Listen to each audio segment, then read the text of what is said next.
G'day guys, welcome back to Bushka on Blitz. I'm your host for the night, Bushka. Good to have you here. If you haven't already, please subscribe up the top there. Always great to get numbers on the channel. If you've got any feedback, comments or thoughts on the videos, don't forget to post in the comments below. And likewise, you can send me an email or shoot me a link and say g'day on the forums, always hanging around. Now, here we have in front of us a small diminutive piece of machinery, the British Tier 6 medium, the Cromwell. It's a peculiar looking little box on another box with an odd kind of exhaust on the back. It's a lethal little machine. Don't let the looks fool you. It is, however, quite unique in that above Tier 5 you don't tend to find mediums that play like this, or indeed, it is for all intents and purposes a light tank. When you're at Tier 1, 2 and 3 you'll find tanks like the T15, some of the Panzers. They're exceptionally quick tanks. They have next to no armour and they get around and do so at a rate of knots. However, at that tier no one really does have any armour. Tanks that stand out like the T18 who can actually stop shots are the exception rather than the rule. As you advance in the tiers, tanks become more defined. They lose some of that jack of all trades, master of none versatility that you have in the first couple of tiers, where everything is of a very similar nature, and they tend to fall into certain types of play style. This tank keeps the play style, the mad, wanton, mayhem play style that you get in the first couple of tiers, and it takes it through all the way up into, on occasion, Tier 8 games. Now, what makes this tank special for me is the speed. I did a recent review on the T54, and I'll show you there. The T54 is a hell of a tank. The Russian mediums, here we go. If you have a look at the top engine on the T54, the V14, and you have a look at the stats over here, you have a 700 horsepower engine on just a 35-tonne tank. What that equates to is a 20 horsepower per tonne ratio, which is a real eye-opener. As a horsepower to tonnage ratio, that's right up there, and it's certainly the best for its tier. This tank is exceptional in that term. It has 650 horsepower at 28 tonnes. To break that down, that's better than 20 horsepower per tonne. It's damn close to 2.5 times a horsepower to tonne ratio. So what that means is that you get to a top speed of 64 kilometres an hour, and you get there absolutely flat out like a rat up a drain pipe. You cannot stop this thing, and if you're going downhill, you'll clock over 70 on this. This tank is exceptional. Its rate of traverse, both in terms of its turret and turning, are not spectacular, but when coupled with that kind of speed, it moves it so successfully around the battlefield that it's very hard for anything to actually get to it. That speed, how you apply it, is what's really important with this tank. I saw a review by 48 Tonne Ruckus, wonderful videographer that he is, and if you haven't subscribed to his channel, I don't know why not. You should be subscribing to that one first. And he treated this tank very much like a scout, like a spotter. I play this a lot in platoon. It's probably my most platoon tank, and I platoon with a mate of mine, Agon, from the forums, and in game. Him and Pimp Daddy and a few of the others we get around, and this one I platoon with a KV-1S. Now, it's a very good partner for this tank in that as a heavy tank it can get out there fast enough, and it has a big high alpha gun. And what I do with the Cromwell is I put it out there, motor to spots before anyone else on the opposition team can get there, and I'll quite often just sit and spot. And you'll see I'm running a camouflage net and optics. The reason for that is the view range on this tank is quite good. It's not exceptional, but it's quite good. It's 250. With optics, you're looking at 275. The camo net will give you a 25% reduction to visibility when the tank is stationary. I also have perks, 12%, which also is applicable to the camo of the tank. So, in essence, what you end up with is when you've stayed stationary for a very short period of time, you get a tank that is very, very hard to spot for the opposition and can give back intel on movement and position to the rest of your team.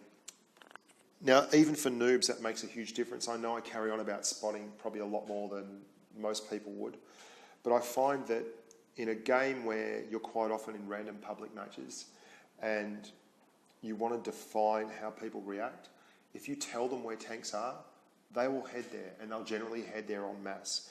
And I'm a lot more comfortable with 4 tanks versus 2 than I am with everyone randomly spreading across the map to God knows where. And this tank helps define the game that way. We're going to have a look at some gameplay because I don't think there's a lot to really learn about this tank from the garage. But the gameplay, I'll show you 3 particular games. 2 of them are similar. One of them is just how this tank, as a pure up spotter using speed and pace, can completely wreck the opposition, especially when you have a partner who is used to the way you play and is looking for those targets to get lit up.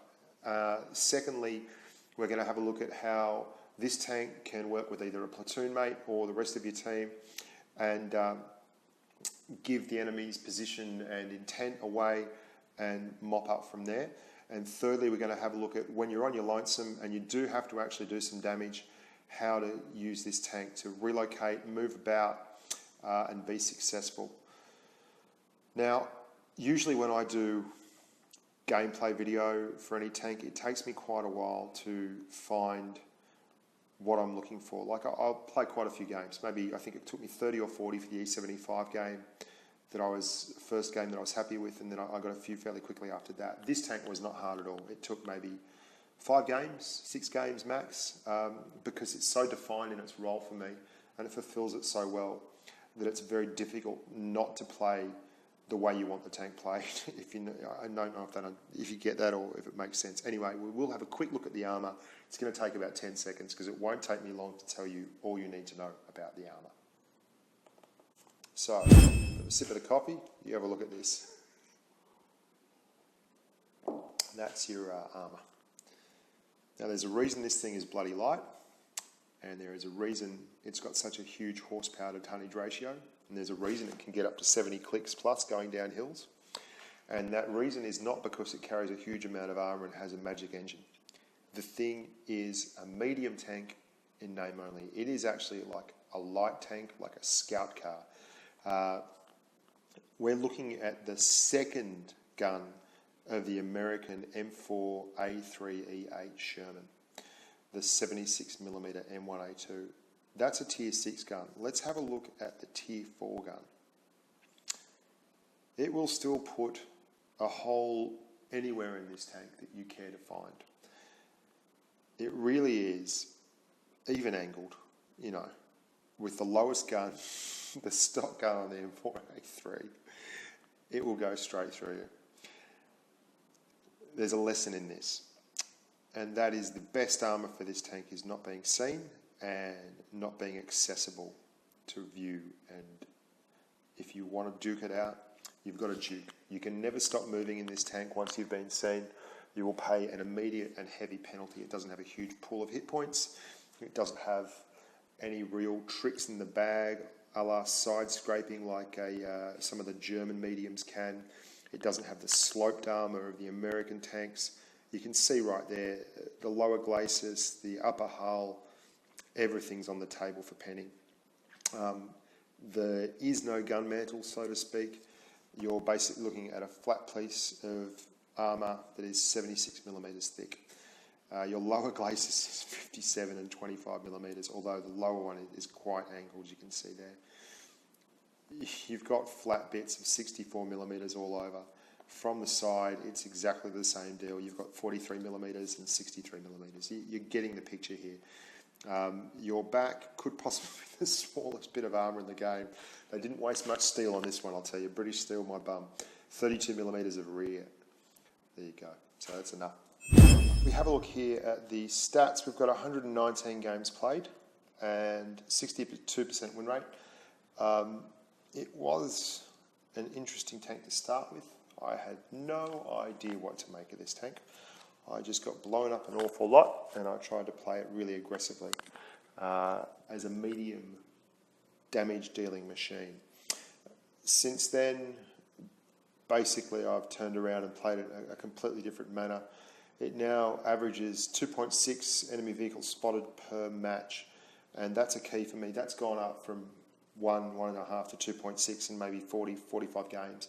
That's a big jump.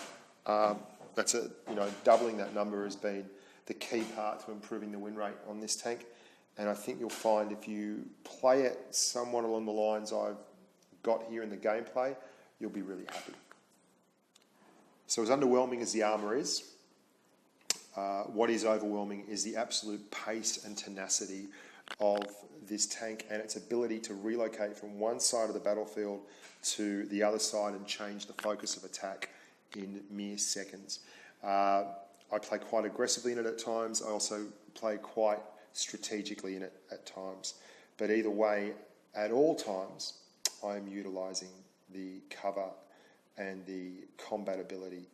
If you have a squeeze just quickly at the gun, very much your standard medium gun for tier 6. It's got a lovely rate of fire, so you can permatrack stuff. Its AP will get through 145 or 202 on APCR, and it's got 160 damage. Dispersion is fine. 0.36 dispersion at 2.3 seconds aiming time is more than comfortable enough for this tier, and I find the gun performs very well in same tier matches. So, without further ado, I'm going to give you some Cromwell gameplay. I hope you enjoy. So here we are on Desert Sands. You can hear me frantically tapping the iPad screen because I've seen the teams and there are no mediums within cooee of that spawn point, the red number 2 you can see at the south end of the map. So we're going to drop the hammer and basically try to get to their respawn before any of the tank destroyers can get set up on that hill, as they love to do at tier 5 and 6 in the early tiers of the game. Aegon knows exactly what's up. He's played with me in this tank quite a few times, and he's looking for the early kill shot. He's looking for those tanks to get spotted. There's 1, 2, 3, 4. We've already seen 4 of the enemy. All those tank destroyers have been spotted before they could get into position. The poor little Rusky there, the SU, was trying to get out and get into this open flank, but we've stopped him up short. And it's not rocket science. It's taking a tank that can basically go faster than any of the other tanks in the game, and using it to the best of its ability, which is its speed and its pace. It can spot tanks. It can get there first. It can change the complexion of the battle and the way the lines are drawn. For instance, look, that Stool has had to come out to try and stop me from basically going in and ripping the side off their flank. Aegon knows that. He's rolling straight up their right flank, and he's going to have a field day there. He's going to pump another one into that 3G, and that'll be the end for him. And that's really the end of the game. Nothing much to report. It's important with this tank to really pay attention to the teams. If you see that there's an opportunity there for you to get to a strong point, or for you to get to a location before the enemy team can actually take advantage of it, you can do that because it's the fastest tank on the field. I'm not playing particularly well here. It's very sloppy time with this Wolverine. Should have taken him out well and truly there. But it doesn't matter. Aegon's going to knock another one on the head in a sec, I believe. And then we're going to turn up and tidy up the rest of the team. So the whole match is done and dusted in a shade over before the 4.5 minute mark of the game timer. And it's just a testament to the way this tank can affect the outcome of a game without pumping 50 shells into the opposition. I'm not being ungracious there. I'm saying rectum, but I'm only saying it to my platoon mate. I am not broadcasting that to the greater public at large. You'll see here we get the spotter's medal. That's nearly a normal with this tank now. You get 5. Not huge damage, but we certainly set it up for Aegon to go bananas, really. So here we are again in the desert, this time on Oasis Palms. Now, you can see I love hitting that engine turbo, and look how far out ahead of the field I am here. Unfortunately though, the enemy has not come this flank. Now I stopped dead there because I've got a camo net and I want to actually take advantage. So even if they come over that hill, if I'm stopped still, they're not going to see me. I will get to spot a lot of them and then basically decide whether I want to engage, retreat, just stay there, keeping them lit up while everyone else fires on them. Now this will illustrate to you just how quick this little tank can move around. This is a tier 7 match, so there are a lot of tanks out there that can basically rip the lid off this little can, little tin can, but I don't want to get stuck in this corner. You can see our entire team has followed us. If we get stuck in this corner, they're going to spot us with that T-34 and they are going to fire at us from across the way, and it won't be much fun. So I've taken the aggressive path. I'm very confident because I have Aegon who's going to come and help me out. I know that. He won't leave me hanging, and he does, so you can see moving up there on the mini-map. Unfortunately, this little bugger here that's hiding in the middle of the village, well, I knew there was going to be someone there. I just thought I might be able to get away with it. Still, firing on the move. Tick the box, it does that just fine. Aegon's going to come down and smash one into him. Now you'll see here, you can sometimes get in trouble with just how quick this tank is. The next shot I'm intending will be the shot that blows him up, only it goes so fast. It takes me off down the thing, get a little bit of air there. It's like, whoa, put the handbrake on, turn around and sort it out. Really a fun tank to drive. It's like off-roading sometimes. Now, we're going to get the kill shot on this guy just because we can move around very, very smartly. We're going to get up that hill and put itself in a flanking position on the KV-1S. So we're looking pretty good here. We're up by 2 tanks. They're all obviously over the other side, but we've only taken out a couple of the bottom tier tanks, a couple of tier 6s. There's still 2 big tier 7s left. One of them in particular is a worry. This guy comes out of nowhere and says, I hate the Cromwell. What is he on about? Does he have eyes? Anyway, and that offends me more than anything else in this game.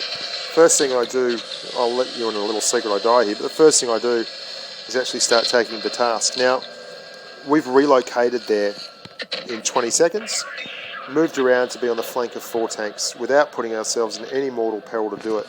And that's just one of the joys of this tank. It can relocate and reposition so quickly. It's turned guns back towards us. And then I could have edited out that, where I drive down into a ditch trying to get a shot in the J Panther. But I'm an honest artist, if anything, and I don't. So things are starting to look slightly worse for us. Aegon's gone down, and it's now very much up to us. So you can see this little Panzer IV, he still smacks it right through me at tier 5. No trouble whatsoever. We pay him back in kind. And just keep the scoreboard ticking over. It's getting very tight. The KV-1S has had enough. He's pumped his adrenaline. He's coming over to get me. Now, very errant round there. It's one of the reasons when you're on a dirt gun that plays peekaboo like that, you should never fire in advance, because I know his reload time is huge and I've got a free pass to just go straight past him and pump one into his side. Now this is where things go a bit haywire. If I had sat up on this little mound just waiting for a shot, we would have won this comfortably. As it is, the blood is rushing and I'm frustrated. Now you remember me telling you at the start that you should always keep moving and never engage frontally, blah, blah, blah, blah, blah. Well, apparently I don't pay much attention to that because I decided it's time to take on 2 heavy tanks at point blank range. And we nearly lost this. But the first thing I can say is, fuck, why would you not like the Cromwell? It's epic.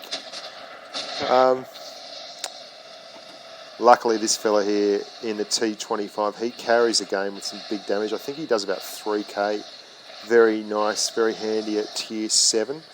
He saves us and takes out this Tiger Pete, which is just as well, because otherwise I wouldn't have been able to use this game. I hate using losing games. There you go. Well done.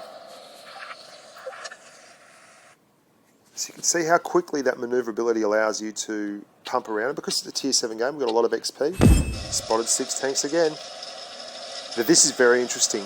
I don't know if you've ever done this on Middleburg, but with this tank and a camo net, you can sit it up here with optics, and there you go.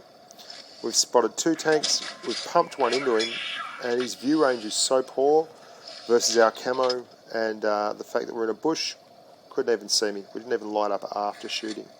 There goes their sole medium. So I know now that there's no one up there on my flank, or at least I'm thinking that the odds are very good that there's no one up there on my flank.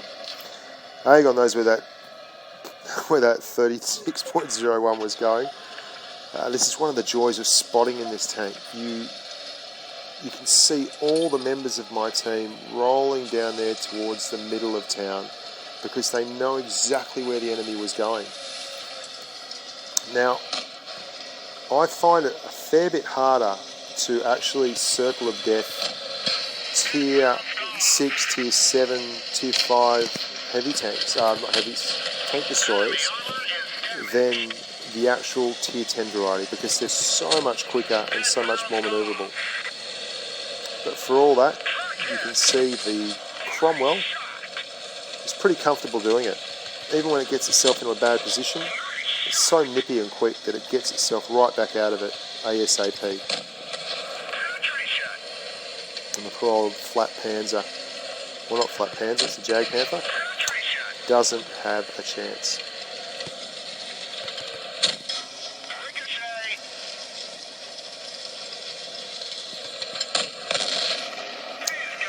Now interesting to note here, we're going to find a lone weirdo in respawn who is not actually AFK, and he pumps one into us as we're going past.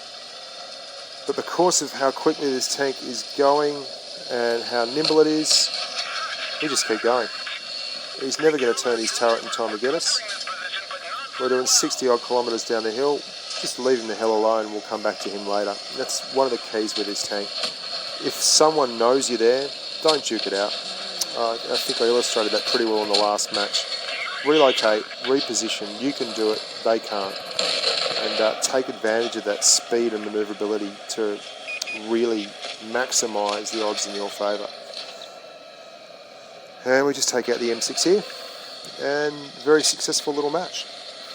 Now originally I was going to show you just the 3 matches, however I've got a 4th I'm going to show you because I want to really illustrate how you can play this tank sometimes in publics where you're called on to really do a little bit more damage. You don't have a platoon mate you're confident in like Aegon to help you carry the day, and you know that they'll take out anything that you spot and put on the table. Again in that match, spotters, 1500 odd damage, very straightforward. So again we're on Middleburg. There's a bunch of mediums on either side.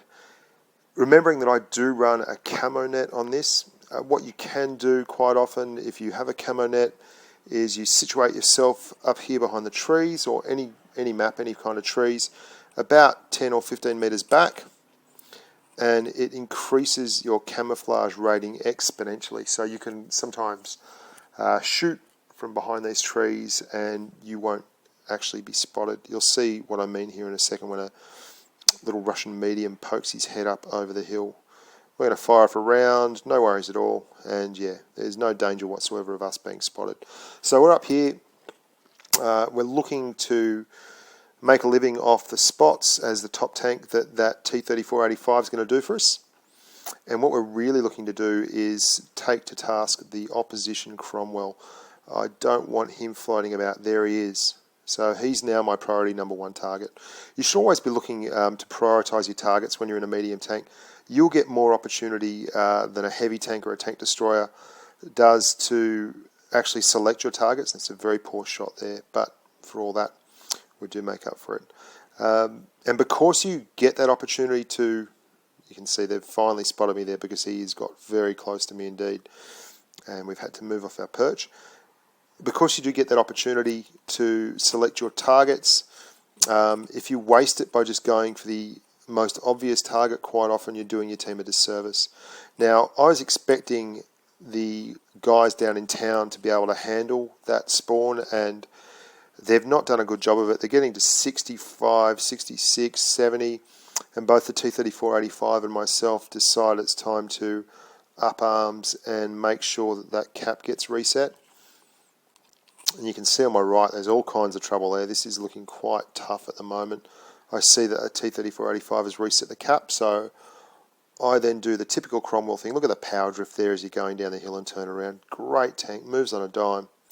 And what the Cromwell does well is move quickly, so while everyone else is stuck down the hill, I've decided to come back up here and help in getting rid of this VK.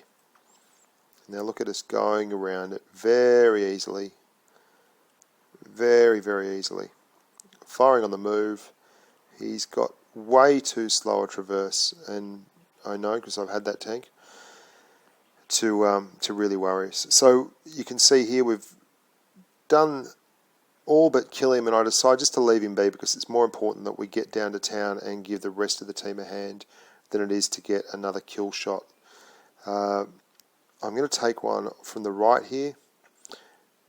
Watch how well this tank moves. We're going to be doing in excess of 50 kilometers an hour, and we're going to go through these S's like a Formula 1 car.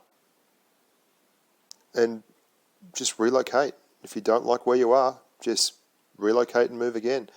Now I managed to run into a building here. I'm so intent on hitting those guys, but because we came like a bat out of hell from the left-hand side of those tanks in the cap circle, they don't have time to squeeze one off into us. And we are now on their opposite flank. We will put one in the side and then take off, make him miss, jink a little, finish him off, and now it's just a matter of cleaning up the mess. So you can see what I'm talking about when I say this tank gets to pick its targets, it gets to pick where it wants to fight, it basically gets to pick who it wants to fight. Don't waste your time duking it out head to head where it's unnecessary. It's a hell of a tank. It's something that I think is hard to see the value in when you first get the tank, but the speed allows you to play with a freedom that not many other tanks do. So that's the Cromwell, the British Tier 6 medium. As always, please subscribe to the channel. Fantastic to have you all along. Thanks very much for supporting me and subscribing and watching the videos. And I look forward to seeing you all out there on the battlefield. Have a great day.